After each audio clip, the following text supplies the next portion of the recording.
писта як дарахти худруест ки ба оилаи татумиҳо мансуб буда, бештар дар Эрон, Арманистон, Тоҷикистон ва Узбекистон нумӯ мекунад. дар Тоҷикистон пистазорҳои худрӯй асосан дар вилояти Хатлон ва водии Дарвоз зиёдво мехӯранд.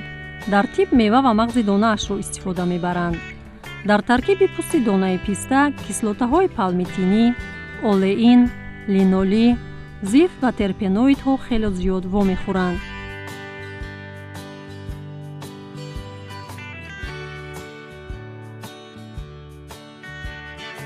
дар мағзаш бошад беш аз 55-60% равған, моддаҳои азотӣ, сафеда ва ғайра ташкил мекунанд.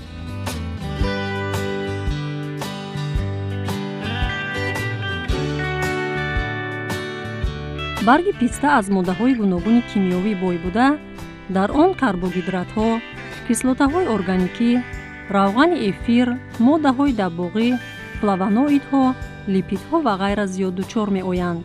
пистаро аз қадимулайём ҳамчун ғизо ва дору васеъ истифода мебаранд. табиб ва гиёҳшиноси маъруфи тоҷик Абумансури Муваффақ онро барои қависозии дил, муолиҷаи касалиҳои ҷигар, хусусан зарпарвин, барои рафъи дилбеҳузурию қай тавсия намудааст.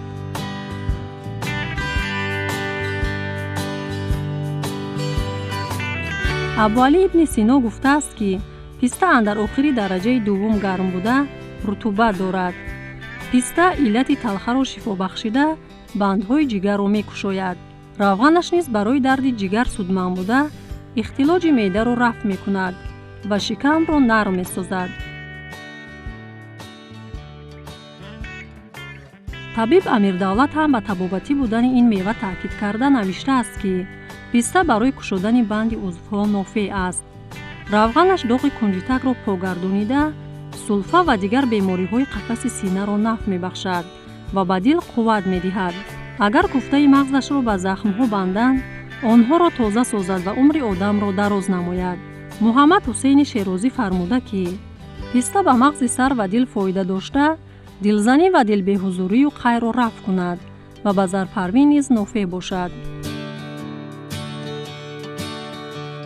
донишманди тоҷик Ҳомид Зоҳидов дар китоби худ Канзи шифо аз бисёр хусусиятҳои ғизоию шифоии писта ёдовар шудааст. ба қавли ӯ, агар мағзи самарашро бихӯранд, зеҳнро тез мегардонад, ҳолати маъинаро мӯътадил нигоҳ медорад. сулфа беҳузур шудани дил, дарди рӯдаҳо ва сарди ҷигарро рафъ месозад. гиреҳҳои ҷигарро аз моддаҳои бегона покгардонида, дарди ин узвро ки аз тарӣ бошад ба ибро меорад. маҷрои заҳра ва ғизоро мекушояд. ин табиб ба он назар аст ки писта ҳамчун ғизо қуввати бисёр надорад, вале агар онро бардавом бихӯранд, баданро фарбеҳ мегардонад. дар баробари ин он ба меъда зарар дорад. давои ин зарарҳояш зардолу хӯрдан аст. табиб ва гиёҳшиноси дигари маъруфи тоҷик Ҷаҳони Азонзод дар китоби худ Рустаниҳои ғизоӣ ва шифоӣ хеле зиёд аз хусусиятҳои ғизоӣ ва шифоии писта ёдовар шуда, мавридҳои истифодабарии онро аз рӯи таҷрибаҳои халқҳои дигар нишон додааст.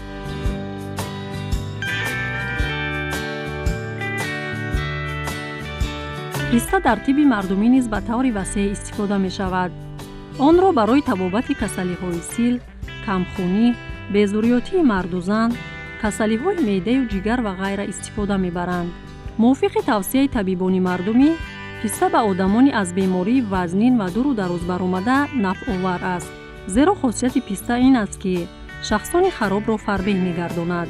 дар тибби мардумии Русия онро барои муолиҷаи бемории меъдаю рӯда ва дамхӯрдаи обиашро барои муолиҷаи сил, дарди қафаси сина ва камхунӣ истифода мебаранд. онҳо пистаро ҳамчун ба танзим дароварандаи кори дил ва рафъкунандаи сулфа дониста, обҷӯшашро барои муолиҷаи сили шуш, бемории рӯҳи нафас, камхунӣ ва камқувватӣ истифода мекунанд. самари норасидаашро бошад барои муолиҷаи илтиҳоби рӯдаи борик, исҳоли хунин, бемории қулло ё илтиҳоби пардаи луовии даҳон истифода мекунанд. аз меваи дамхӯрдаи писта маводе омода месозанд ки барои муолиҷаи бемории сироятии рӯдаҳо ва меъда хеле нафъовар аст. равғани пистаро инчунин барои муолиҷаи бемориҳои ҷигар тавсия медиҳанд. дар тибби муосир аз бузғунчи писта танин ҳосил мекунанд ки вай хосияти зидди илтиҳобию дабоғӣ дошта, барои муолиҷаи сӯхтагӣ, захм ва ҷароҳатҳои рутубатнок ба кор меравад. ҳамчунин ба беморони гирифтори илтиҳоби комугулу низ истифодаи обҷӯши онро тавсия медиҳанд.